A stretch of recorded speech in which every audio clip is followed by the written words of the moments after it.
Dans la maison de la falaise, Steffi met les enfants au lit et entend un bruit à la porte. Elle ouvre pour révéler son père.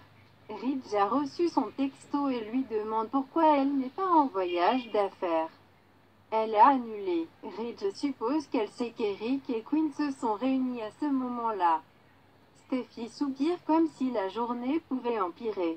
Ridge demande où est Finn et Steffi lui dit qu'elle lui a demandé de partir. Ils passent la nuit dans la maison d'eau. Ridge est surpris, mais sûr qu'ils vont s'en sortir.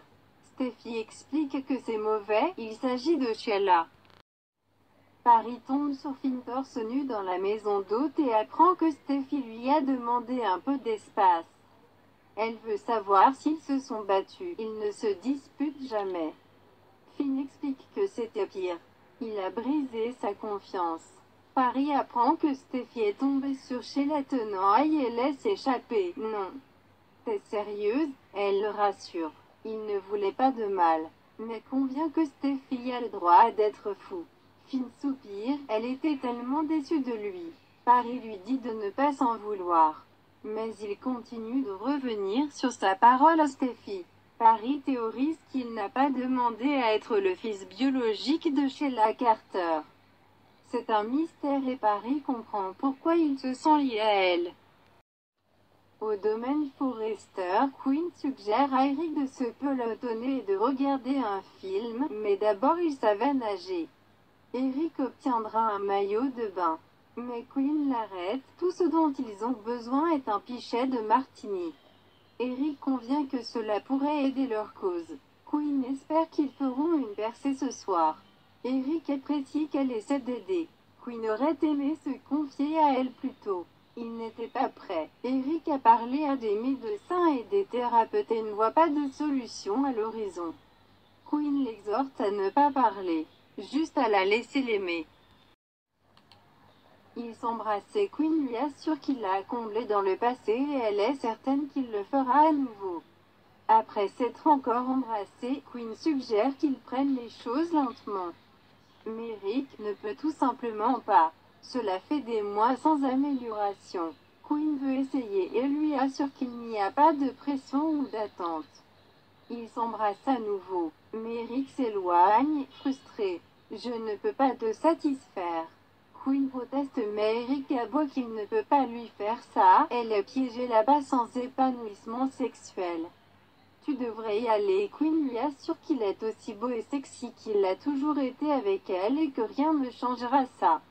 Elle l'embrasse. Eric crie « Je suis vraiment désolé ».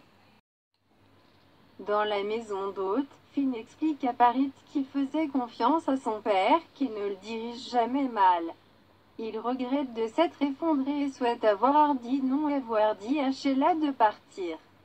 Maintenant il est loin de sa femme, et Steffi a perdu confiance en lui. Ils discutent de Sheila et Paris pense que Finn pleure la perte d'une relation qu'il aurait pu avoir. Finn revient vers Steffi se sentant trahie, elle ne pouvait même pas le regarder. Il dit « Qu'est-ce que j'ai fait ?» Dans la maison de la falaise, Steffi dit à Ridge que Finn lui a promis que Sheila serait tenue à l'écart de leur vie. Mais elle a eu une panique à l'intérieur et a décidé de ne pas faire son voyage, seulement pour arriver à la maison pour trouver Sheila dans la maison. Ridge fulmine. Ce monstre était là? Steffi dit que ça empire, elle tenait son petit bébé. Ridge demande où était Finn? Steffi s'exclame, il était là. Il a permis que cela se produise. Ridge passe au-dessus de Finn en ignorant tout ce qu'ils lui ont dit. Steffi lui dit que Jack était là aussi. Ridge sent que quelque chose ne va pas avec lui. Il s'en prend alors à nouveau. Finn avait un travail. Steffi ne sait pas comment il s'est laissé convaincre, mais ce n'est pas un type malveillant. Des cris de crête. Steffi comprend ce qu'il ressent. Elle pensait que Sheila allait s'enfuir avec son bébé.